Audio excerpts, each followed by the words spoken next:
Why, hello, ladies and gentlemen. On today's show, your San Diego Padres own doctor.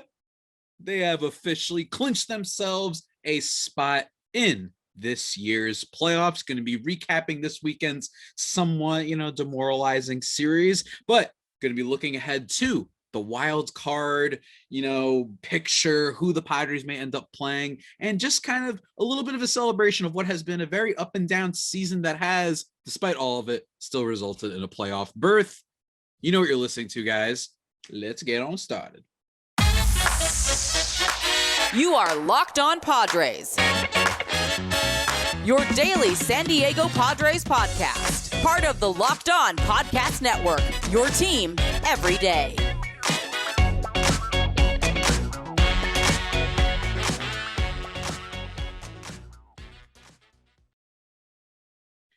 Greetings, ladies and gentlemen, and welcome to another edition of the Locked On Padres podcast, which is part of the Locked On Podcast Network, your team every day for Monday, October 3rd. As always, I am your host with sometimes occasionally, but I promise you, not always the most, Javier Reyes. You can follow me on Twitter at Javipeno, Javiipeno, or at LO_Padres, just in case you find my tweets a little bit annoying. Maybe you don't like the pop culture stuff that I throw in there, or the memes, or the ridiculousness. I like to live tweet and do all sorts of chicanery and nonsense over at Locked On Padres. And then if you want to, speaking of chicanery and nonsense, because today's a special episode, I had to come with the crazy fit. Let me tell you, ladies and gentlemen, even the thumbnail for the YouTube, I ain't going to spoil it, because it's a good fit to celebrate that the San Diego Padres, if you're listening to this, you probably know by now, have clinched themselves a spot in this year's playoffs. And we got to talk about it. We're going to be talking about this weekend series as well, probably not too much. And then going to be looking forward to kind of what comes next, I guess, for the Padres, because there's a lot to talk about here. But mostly, we're going to be celebrating, ladies and gentlemen, because while the Padres certainly did not play well this weekend, they lost 2 out of 3 to the White Sox, which isn't great because the Chicago White Sox are a team that, as I talked with my good buddy, Jack McMullen, on Friday's episode, we talked about how the White Sox are my fear for what the Padres could become at some point, right? Which is a team that has a lot of talent on it and was the big bee's knees, the exciting thing in the league that then kind of falters and falls off. Go check out that episode for more of the comparison points. But they still end up clinching the playoff spot despite the series over the weekend. And I guess let's just quickly kind of recap any takeaways from that, right? The Padres offense really didn't show up. All right. And it's a shame that they didn't show up in 2 of the games, I should say, not all of them. All right. For Friday's game, they lost 3-1. It was Mr. Davis Martin, who Jack talked about, young guy. He's got some potential. I'm not going to dive deep into, what's going to come of this guy's career or the prospects of him.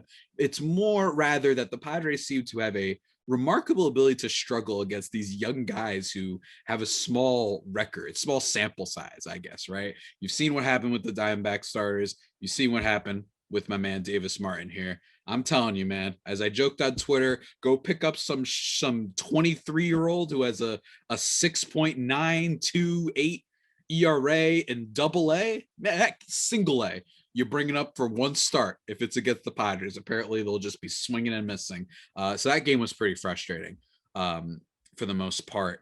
And it kind of wasted a Darvish start. That wasn't perfect. He did give up 8 hits in this one and 3 runs. But again, 3 runs. This guy just does not give up more than that. He's probably going to be the starter for the first game of the 3-game set that they end up playing. That should be really fun. I trust you, Darvish, implicitly. But with all of that, it does need to be mentioned that, Padres offense doesn't show up. Trent Grisham, 2 really bad strikeouts in this game.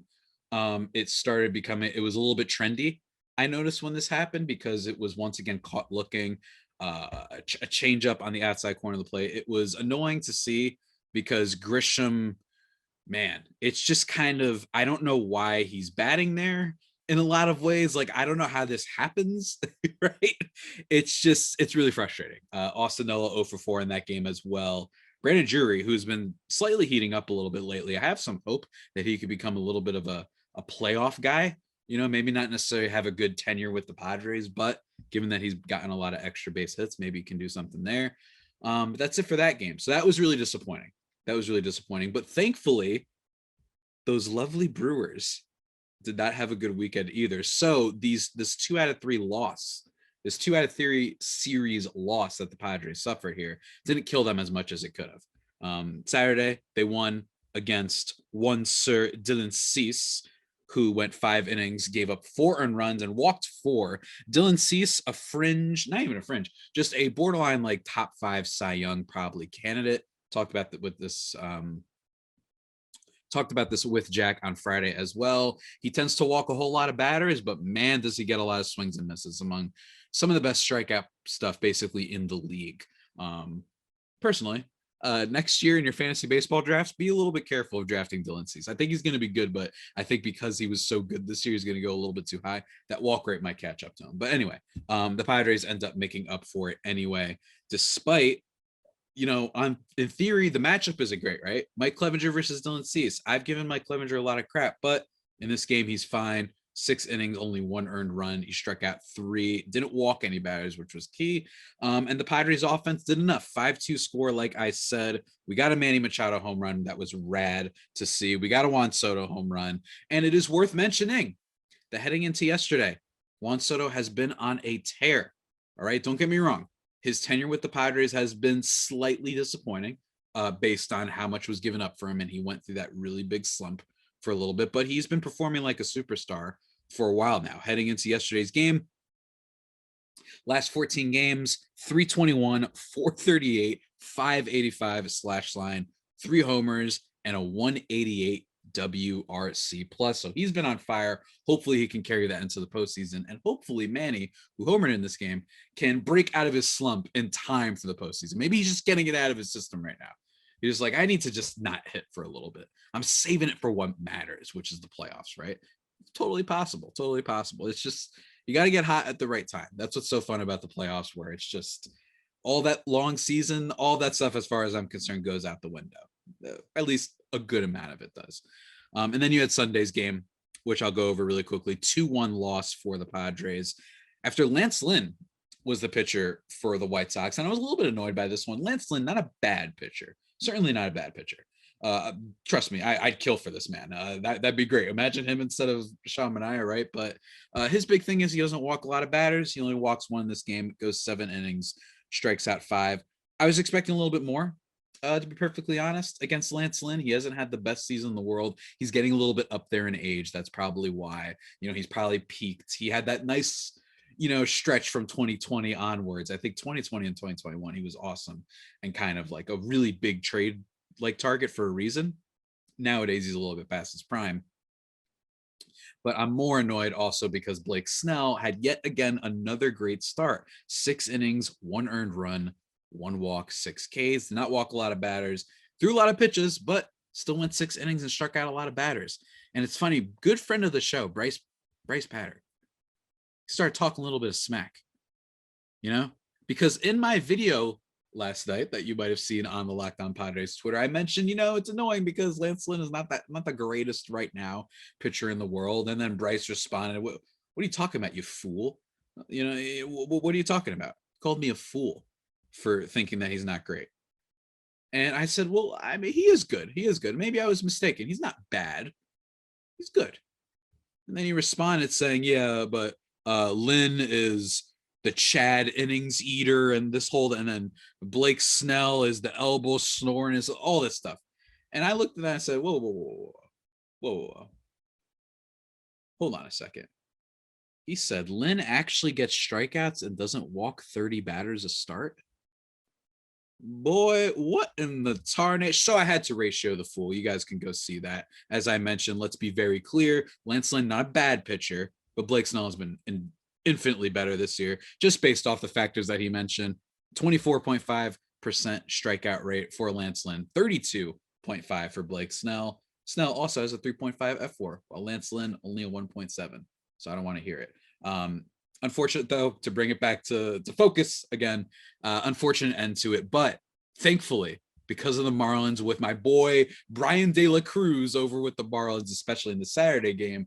They beat the Brewers, which even despite the loss that the Padres had, put them into the playoffs, which was expected. The Padres were in a good position in which both the Phillies and Brewers losing were good for them because you have that third wild card this year, right? The Padres could fall to wild card spot number 3. That's possible, but it still means you're in the playoffs. And boy, do we have to talk about wild card spot number 3. Boy, do we. But before we talk about that, I need to talk to you about some goody good. I'm not going to lie to y'all. I had myself a nice, tasty weekend. Sat back, long week of work. I figured, you know what? I need a snack. I need to satisfy my sweet tooth. You know what I'm saying? So what did I do? I had a Built Bar. Simple as that. Not only are these things super yummy, I mean super duper yummy, guys. They're also healthy for you. And if you haven't tried Built Bar Puffs yet, you absolutely should. They've got the cookie dough chunk puff. It's really great. It's almost like the way I kind of equate it is like an Almond Joy versus the Mound. The Mound is kind of like what you're looking for with the puff. Except they're both similar textures to both of those candy bars. You know what I'm saying? But they're really good, guys. That's bottom line is what you have to do. Cookie dough chunk puffs have a light and chewy texture, real cookie dough chunks, and of course, covered in 100% real chocolate. Let me tell you, ladies and gentlemen, cookie dough chunk puffs are only 160 calories and they have a whopping 15 grams of protein in them. Man, just compare those to all of your candy bars and whatnot. You are vibing, you are thriving with Built Bar Puffs, ladies and gentlemen, and the regular Built Bars too. But we're talking about the puffs because puffs deserve some love too. I think the only puff that got a lot of love was like the Stay Puff Marshmallow Man in Ghostbusters. We need the Puff. Puff Daddy gets some love, I think. Is that a real person? I think it is. I don't remember. Anyway, enough of that, ladies and gentlemen. What's great about this, of course, is the protein, all of that stuff. You guys should check it out. Go to built.com and use the promo code LOCKEDON15 and you'll get 15% off your order. Remember, one more time, that is, say it yourself right now. Did you get it right? Promo code LOCKEDON15, ladies and gentlemen, for your Built Bar goodness. But we got to keep moving, ladies and gentlemen. We got to keep moving. We got to talk about playoff stuff because that's what happened this weekend. That's what's so fun. The Padres clinched after a long, what a season, ladies and gentlemen. What a season of ups and downs and not a lot of Joker from your boy this year. I think that Snell doing well this year took away a lot of the Joker thing. But the biggest Joker thing, which we'll talk about a little bit later, happened. But, the big thing is going to be now this last series against San Francisco. And it's not big in the sense of, oh, man, we got to see what's going on. I'm going to be, talking about the series this week as well. Don't get me wrong. But we have to see whether or not the Padres are going to get the third. Hold on. Shh. It's really late for me right now. Give me 1 second. The second or third wildcard spots, because the first wildcard spot is either going to Atlanta or New York. That is not changing whatsoever. After this past weekend, the Mets got swept. It was really embarrassing for them, throwing out their DeGrom and Scherzer and it not turning out well for them. After that, it looks like, unless Atlanta were to blow a lot of these next games and then the Mets were to win like all 3, that the Mets will be wildcard number 1. Then that leaves the Padres for number 2 or 3, with the Brewers or the Phillies being the last team. I don't know which one of those teams is going to make it. It might be the Phillies because of the Brewers losing to the Marlins. That's so funny. What a pathetic team. So we'll see how that shakes out. But the other thing is going to be, do the Padres want the third wildcard spot or the second wildcard spot? And the reason I say that is because you look at the old matchups. Who could the Padres face? All right.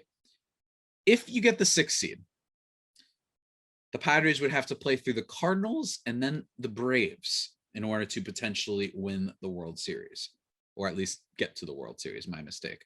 Or the other side of things is if you go the second route, second wildcard spot, you get the Mets and Dodgers. Here's my takeaway from that. There's 2 takeaways. Number 1, I do not think that in general in life, I do not like doing I want to see who we're matched up with in round one. Not usually. I think in the NBA, that's a little bit more true. Just in my experience, that, yeah, I really don't want to get matched up with a certain team that doesn't fit our play style, because I do think sometimes if things kind of go the right way and you get matched up with the whatever team that you're really good against around one, but not the team that maybe is a little bit worse, but it's your weakness. I don't know. That's pure speculation, I feel like, in the NBA. For football, kind of similar, right? But you really want to just make sure you get the home field advantage, and that's it. And you get the bye. For baseball, and again, even with all that I just qualified with, I'm not into this whole which is the easier route. You know what I mean? I like talking about the easier route when we're talking about just what's a better division overall when we're heading into the season. What's a tougher division to come out of? Yeah, I agree with that 100%. Like, which is harder to get out of? But with this, my thing is these are going to be hard games no matter what. I don't want to go down the road of this is easier. It is easier to face the Atlanta Braves. Now, don't get me wrong. Call me a hypocrite. I was joking on Friday's episode saying, look, the Atlanta Braves, it's still Atlanta sports. The curse of Freddie Freeman, it could happen, right? Like they could absolutely beat them. But for me, the Cardinals are a extremely just devilishly consistent team when it comes to playoffs and when it comes to just kind of surprising people. Don't get me wrong, they haven't won the World Series in a while, but they've consistently put up a good fight against a lot of teams, even when they shouldn't have. If you recall, back in 2020, the Padres were clearly superior to the Cardinals that year. And don't get me wrong, it was still a 3-game series and anything can happen, but that's my thing, is anything can happen. So the Cardinals took the Padres to that third game. If not for that incredible, obviously, the bat flip from Tatis, the double home runs from him, and Will Myers, like, if not for all that, Padres might have gotten eliminated so early, right, in their first postseason run since 2006, right? So for me, I'm not all into necessarily analyzing which is easier, which is not easier, right? Because I just think these things can shake out in so many different directions, and that in theory you don't want to face the Mets, but then look what happened this weekend, right? So we don't know for sure. And I think it's a little bit of a mistake to go that way. I just don't like the vibe of it. I don't like doing this matchup game, right? The Cardinals are still going to throw out Adam Wainwright. They've still got an excellent defensive group. They've got some firearms in the back of that bullpen with Gallegos and with Ryan Helsley. And I get it. Their starting pitching doesn't scare you. But for me, I think a big thing about the Cardinals is that with their defense, with Arenado, with Goldschmidt, with Tommy Edman, with Tyler O'Neill, with Dylan Carlson, they don't have Harrison Bader anymore, but they have a lot of Gold Glovers on that team, man. So my thing is, I just worry a little bit that maybe the starting pitching for them, yeah, they might not have a dynamite starting pitcher in that rotation of theirs, but they just have some guys that will pitch well enough, and their defense will make them look a little bit better than they are. But again, it's a 3-game series. You never know what happens. I will say that, yes, between those two outcomes, I would rather face the Cardinals and then the Braves for the reasons that I just mentioned to you, which are that with Atlanta, at least, right? Like Atlanta, Atlanta sports, man, you never know. So that's just my kind of vibe about it. But I don't like the idea of like losing intentionally, right? Like you could say, let's not throw out Musgrove for these games. And that I agree with, in the sense that you probably want to give them as much rest as possible. You want to give Musgrove as much rest as possible for the playoffs. You want to give Darvish and Snell, like that's true. I get that perspective of it. But in general, I'm not necessarily in favor of throwing games, or at least trying to think that the Padres need to lose these games because it's easier to go that one route versus another. Who knows? Fires, tempers flare. It gets contested, and who knows? Maybe we get ourselves that Dodgers Padres rivalry, super crazy series that everyone's wanting to play, right? That being said, that hasn't happened for a while, and I don't want to face the Dodgers because they've been kicking our behinds this year. So, look, we'll see which direction it goes in. I don't necessarily think that I'm going to be watching those games like a hawk. I'm not going to be watching the Brewers or the Phillies like a hawk, because I just don't. Look, as long as we're in, figure it out from there. And it's going to be interesting. I would actually be very curious to see if the Padres do pull some of their lineup these next coming days, whether or not they want to do that gamesmanship. Maybe they disagree with me, and maybe they say, yeah, let's do it. We want to face the Cardinals round one. We beat them last time. We could do it again. I don't know. I could be dead wrong. I could be dead wrong, man. I could. But what's for sure is that, man, I can't wait for this week. And that's what I love is after a long season, at least we don't have to wait too long for the playoffs, right? At least I don't feel like I have to wait a decade for these things to get started. And I'm nervous. I don't know what's going to happen. It's going to be really freaky, really scary. Last time it was scary, right? In 2020, it was very scary. But bottom line is, you got to celebrate and you got to be happy with what you are. And we shouldn't get too greedy that the Padres don't necessarily face the perfect team and the perfect outcome that you might like. But now I also want to talk about the Padres season in general, a little bit of an ode to the 2022 Padres, which is a team that was the ultimate up and down. And every single time you thought, all right, collapse is coming back. This is it. Snell doesn't start off the season well. Musgrove, after the deadline, after the extension, starts falling off a whole lot. Juan Soto, Brandon Drury, Josh Bell, all of them kind of underperforming, especially Josh Bell, who reverted into essentially a new Eric Hosmer. And Eric Hosmer himself is part of this storyline, right? There's so many things this year that we had to complain about. It is the most complained about good team that I can remember covering in a long time. And this is even with the Yankee roots and the American League East roots. And this team has been complained about for so long. And maybe that's just the Padres Twitter echo chamber. It could be. But for me, man, it's just so funny because I was part of it too. I was freaking out. Mike Clevenger, he's cooked.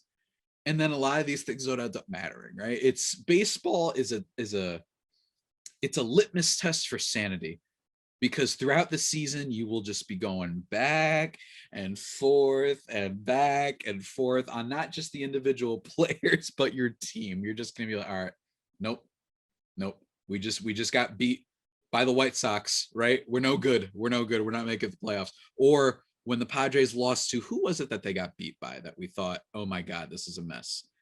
Let me see here. Well, any of the Dodgers series for sure, but it was when their offense literally died for like a week. Do you guys remember that? Who was that against? Was it against Miami? I'm looking at the games right now. Yes, I think I have it pulled up right now. It was the last game of a 5-game set against the Rockies, where it just looks like their offense died. Yes. They scored 3 runs, then 1 run, then 3 run, then 0, then 0. It looked like the offense had straight up died. And everyone's freaking out. I remember that. And then they play San Fran, right? Again, 7-4. Then they put up 13 and then 10. And then they figure things out. It was a wild season. It was a wild season in a lot of ways. A lot of good vibes for the most part, though. Throughout this whole season, I have been trying to be very measured because last year, clearly the team got ahead of itself in a lot of ways. But this year, look, the strength of this team is that trinity of a starting pitching rotation. It was great all year. Even Mania, who has been a mess, he was good and helpful for at least the beginning portion of the year. And that still matters to a degree. Nick Martinez, who I gave a little bit of flack to that signing in the offseason, then I warmed up to it a little bit. He was an effective enough player for what he is. He's not incredible. He's not going to miss a lot of bats, but his changeup's pretty good. And sometimes, occasionally, you can backpack him for starts. He was a starter at one point, which was funny. And he was okay at it. You had Mackenzie Gore. You remember when he was on this team? He was like a rookie of the year candidate. And yes, he ends up getting traded and he falls off a little bit, especially after getting hurt. But he was good for when they had him, right? It's almost like they sucked what they had of him before trading him. Like, they're all right, we're going to get a lot of good out of you. We're going to get some wins out of you. And then they traded him. That was so much fun. Do you guys remember how exciting it was when Mackenzie Gore made that first debut? I think it was against the Braves, ? Or was it against the Reds? I don't remember exactly, but that was fun, right? There was so many reasons to be excited about this Padres team. And it all culminated in the trade deadline, which was the wildest trade deadline for the Padres, easily probably in team history. I think that overall, the trade deadline from last year's MLB trade deadline was much more nuts. But the acquisition of Soto and Drury and Bell and Josh Hader, like, it was incredible. And Josh Hader preceded the Juan Soto thing. It was the appetizer, my friends. It was the I don't even know. It was just incredible. It was incredible that happened. And while, yes, I was on the record for not being fully in support of the Josh Hader trade, he has been much better lately. And bottom line is that Juan Soto thing, it's one of those things that you joke about with people. It's one of those things that you talk with your Padres friends or even just your baseball fans about, which is like, wow, could you imagine if they got Soto though? That would be nuts, right? And it was so exciting. It was so exciting. I still maintain my belief that wasn't the only thing the Padres could do. I thought they could have hung on to some of those assets. I thought they could have gone for some lower cost outfield options. Maybe I don't remember how good he's been lately, but that guy from Baltimore, what's his name? Trey Mancini. You could have gone after him. Maybe Robbie Grossman. Some decent sort of players that aren't going to cost as much, and then you can hope that you save some other guys for next year. And if you're getting annoyed by that, I get that. I get that if you're a Padres fan hearing me talk about prospects, which has been a shaky, not so much guarantee when it comes to the history of this organization. But for me, I look at it as, look, y'all yelled at me when I said I'm not interested in Nick Castellanos. I wouldn't hate it if they got him. Y'all yelled at me if I said, no, let's not necessarily do these big deals right now. You know, maybe a Kyle Schwarber, maybe a Starling Marte. I was like, all right, look, I love those players, but I think that you got to wait because these things pan out. And then what happens? Juan Soto becomes available. So while people might be saying to me right now, hey, man, what are you talking about build for the future? You never know. Things happen. It's unpredictable. And that's what's so fun about all of this, right? It's what's so much fun. And I still remember, man, getting that notification, getting that Jeff Passan notification, man. It was great. It was great. And for the most part, that's what I think this season was. Don't get me wrong, not the best of Padres teams. But it was a calm team. I think part of that is some credit to Bob Melvin. I think that Bob Melvin was like, you know what? Not hating on y'all for what you did last year with the swag chain and all this stuff, but maybe you got a little bit ahead of yourselves. Let's rear it back. Let's add some needed humility.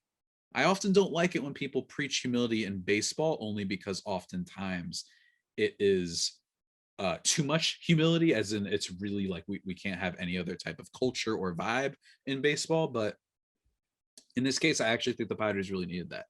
And I think it was effective. It was a team that every time it looked like they were going to implode, they would not necessarily surge to the great heights and have these epic 12-run comebacks, like say the Mets did early on in the year, right? When they had that ninth inning 8-run comeback, right? They didn't have necessarily these giant crazy wins. They just remained a steady, consistent baseball team in a lot of ways. And they performed basically how everybody expected. There isn't a lot of players. There aren't a lot of players on this Padres team that surprise you. Just coming into the year, we were like, look, if Yu Darvish bounces back, that's not going to surprise anybody. He's Yu Darvish. If Blake Snell can use what he used at the end of last season, right, with his fastball slider and figure it out with Ruby Nabla, he'll be good, right? If Mike Clevenger can come back, that's something. But like for the most part, Joe Musgrove was great, right? There was really not a lot of surprise.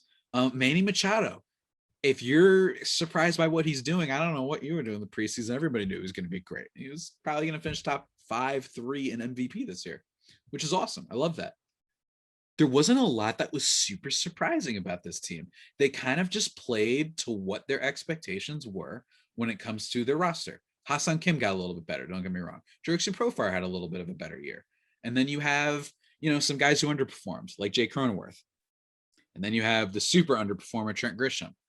But you had some other guys make up for that. And I think that that's what matters most, right? And the Padres had some good situational hitting as well this year.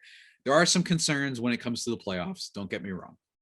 Talk about the White Sox comparison. The White Sox last year, they made the playoffs, but they were a little bit more flash than substance. And as a result, they got their butts kicked by the Astros. Granted, the Astros are extremely good. So it might not be fair to totally hate on the White Sox for that.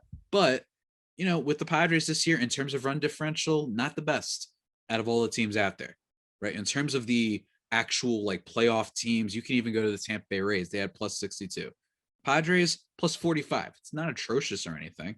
But aside from the Brewers and aside from, if I'm not mistaken, the Guardians are better too. Aside from the Brewers, in terms of competitive teams that are playoff, centric or whatever, they had the second second worst run differential. The only one worse is the Brewers.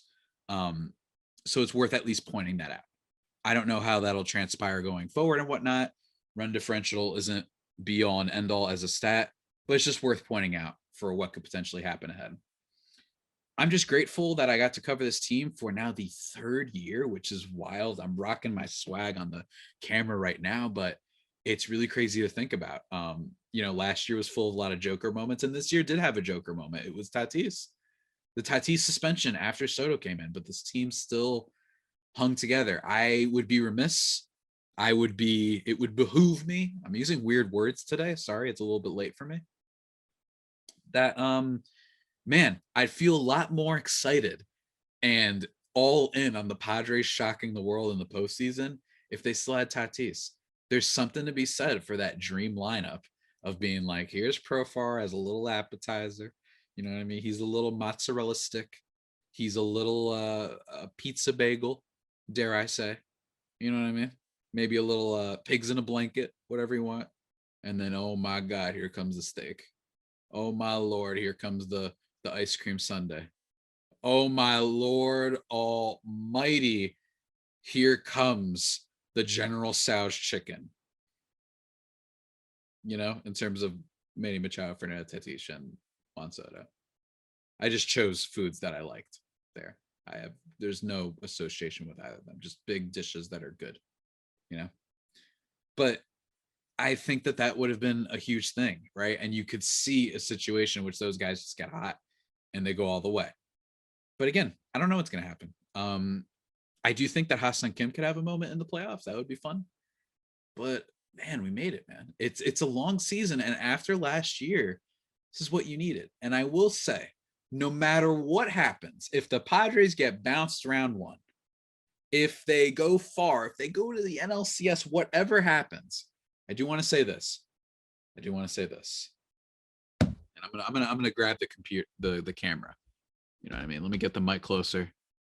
All right, ready? At least Eric Hosmer is no longer a San Diego Padre. Am I right, folks? He is no longer a Padre. We could be happy about that. We don't have to deal with the suffering of that. Man, I'm happy that isn't the case anymore. I'm going to write about that actually probably this week for justbaseball.com, which you can check out and just break down one more time why I think that Eric Hosmer became so maligned, and it's not just because he wasn't very good. It's more than that, because he wasn't the worst player in the world. There's many worse players out there, but it's not even, in fact, even just the money part of it. There's a lot of things. But folks, I hope you enjoyed this little party corner. We're definitely going to be celebrating more as the week goes on with the playoff spot. But in terms of the rest of the week, going to be talking with Ben Kaspick for tomorrow's episode, talking about the Giants season, his vibes on the Padres, all that stuff. That should be a lot of fun. Go check out Locked On Giants. Really cool stuff. And his team could have an interesting offseason too. So I know he's not doing too bad over there, considering the Giants did fall out of the playoff spot. Then going to be talking with whoever it is the Padres end up facing. My man Ryan Finkelstein of the Locked On Mets. We're already engaged in talks that if it likely is Mets Padres, that I do have that covered, that'll come to you for Friday in time for the weekend and the playoffs and stuff. Going to be maybe handing out some awards, doing all sorts of fun stuff. Ladies and gentlemen, the party goes on. The party goes on. With that all being said, that about does it for today's edition of the Locked On Padres podcast, the only pod that may be better than the Padres themselves. Remember to subscribe to the podcast wherever you get your podcasts from. Follow me on Twitter at Javipeno, JAVIIPENO, and at LO_Padres. Subscribe to the YouTube to see my sweet fit. If you made it this far, let me tell you, my Padres hat, my Adidas yellow shirt. I didn't have my regular Padres shirts. They're in the laundry. Man, I think I killed it with the fit. Let me know in the comments, and let me know any questions you might have in the comments. I'd love to answer them potentially. Maybe do a mailbag, a playoff celebration mailbag. You know what? I'm going to jot that down right now. Confirm. We're going to do a mailbag this week. But anyway, with that all being said, please stay safe. And of course, stay faithful. My very faithful homies. Take care.